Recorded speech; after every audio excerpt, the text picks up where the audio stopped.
Hello peeps. Last time I showed you a 5-lead 14-byte enlarged Spanish ring knot, or you could also say Gaucho knot. And today I'm going to show you how to enlarge a 5-lead 9-byte enlarged Spanish ring knot or Gaucho knot to a 9-lead 17-byte Gaucho knot. And we're using the same method. We are just counting our overs and unders, although essentially it is the same method as laying the tracks and splitting the pair, but because we have over 2s and under 2s here, it's a bit more complicated, and that's why we concentrate on our overs and unders that we have in pairs. So to speak, we build it in the same way as I have shown you in my two-colored Gaucho knot bracelets or headhunter bracelet, in this kind of evolving way where we do not concentrate on the enlargement process so much. As I said, I start with a one size smaller 5-lead 9-byte. Otherwise, it would be very wide. But if you have a larger wrist or something like that, you can also do it with the one we built in the other video. So I already prepared the 5-lead 9-byte, and I attached a different color so that we can better see what we're doing here. The knot was completed here. We met up with the standing part. We go out over 2, and that's already where we start. We go out over 2, and we have this bite, and we have to go in. Now we do make this path a bit wider. This is the one bite. This is the next. That's where we enter in again. And we always remember we need to go over 2 in the end on both sides here. So we need to go over 2 here, under 2 on these, and we go over 1 here. The problematic thing with this is, as we can remember from my other videos, why we use the rubber band there, and some people use the pins to fix their bites, and that's the problem, because we are building bites that are overlaying each other. You will see that.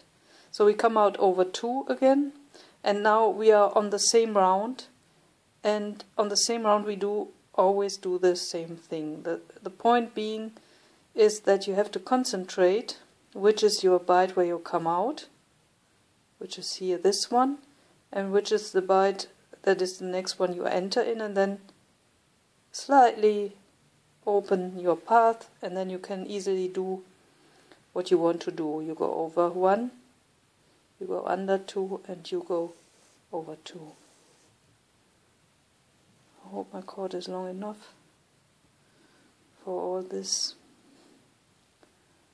So here we come out over 2. This is our next one. Over 1, under 2, and over 2.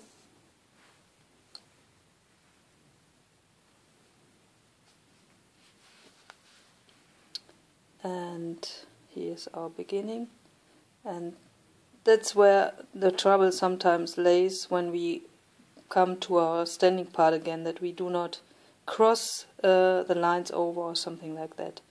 So, and we are still in this last round, we are still under the standing part, so we go in here over 1, under 2, and over 2.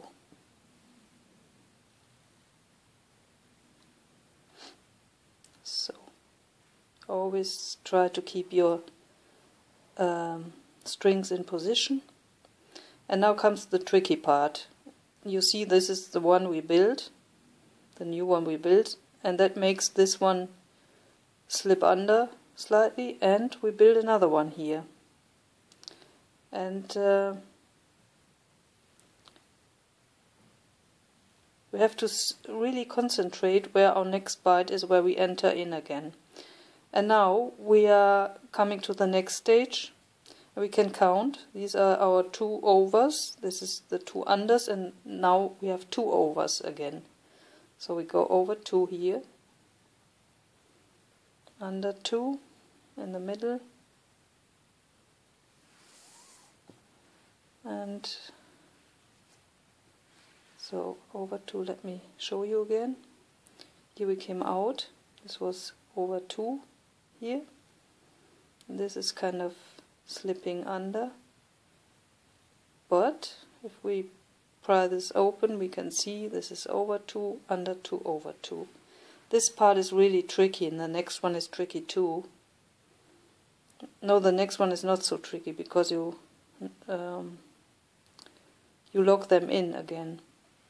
So here is the one that wanted to slip under, and we see what we have here: over 2, under 2, over 2.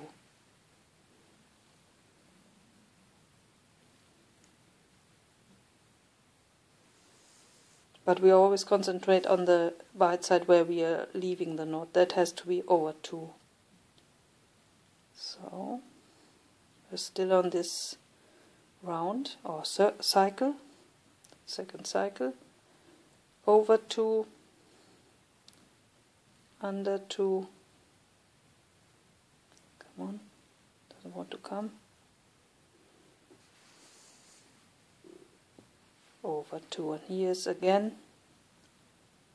Then we're still in the old one, and we have to see where we are. Over 2, under 2, over 2. Or let me say it otherwise around.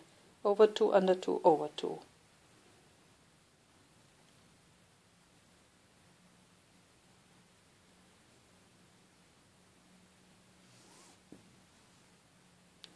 So now we come to the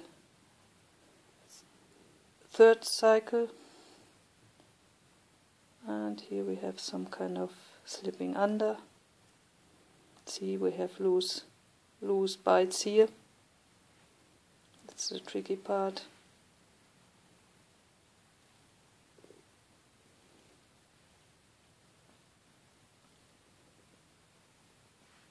So, but what we need to remember, we did go over 2, under 2, over 2. These were 6, now we have to have 7. 3, 6, 7. So we need to go in under.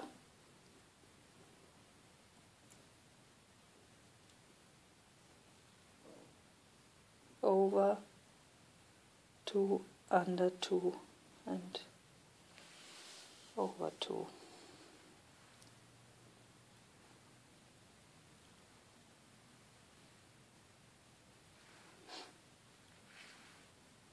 So on C, we have to get this out again, and we must see where we have our 7. We need 7.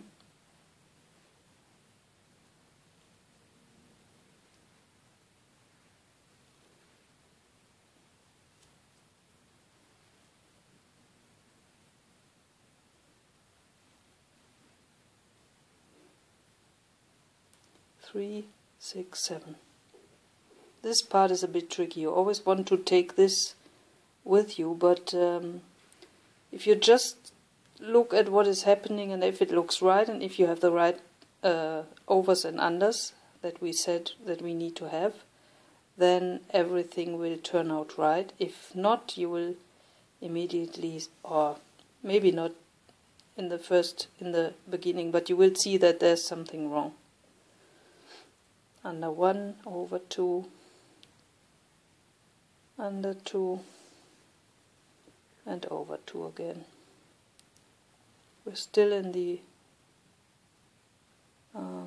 We're still in the old course in the 4th round, and we need to go under 1.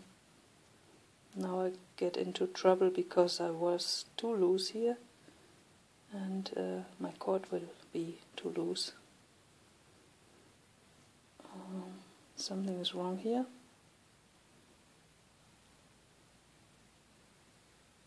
No, nothing is wrong here. I'm just puzzling myself again. Under 1 over 2, under 2 over 2, and the last one here.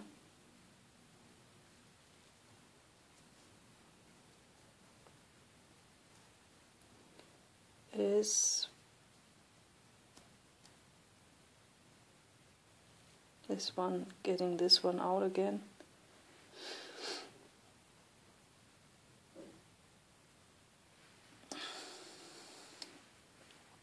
Under 1 over 2,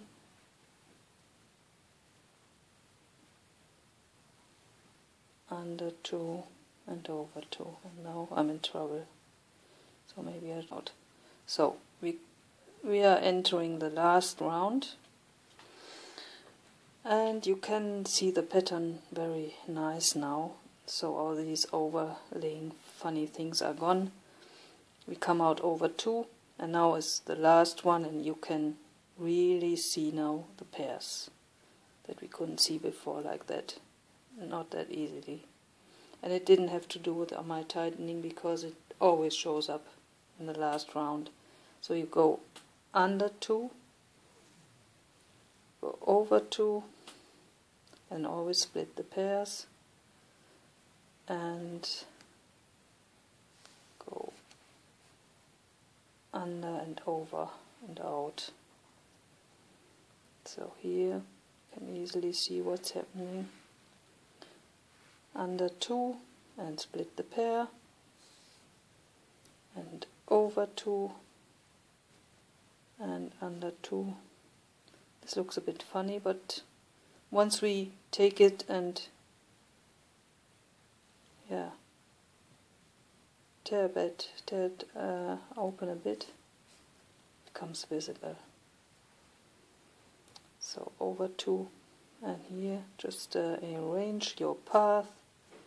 You can see under 2, split the pair, over 2, split the pair, and under 2,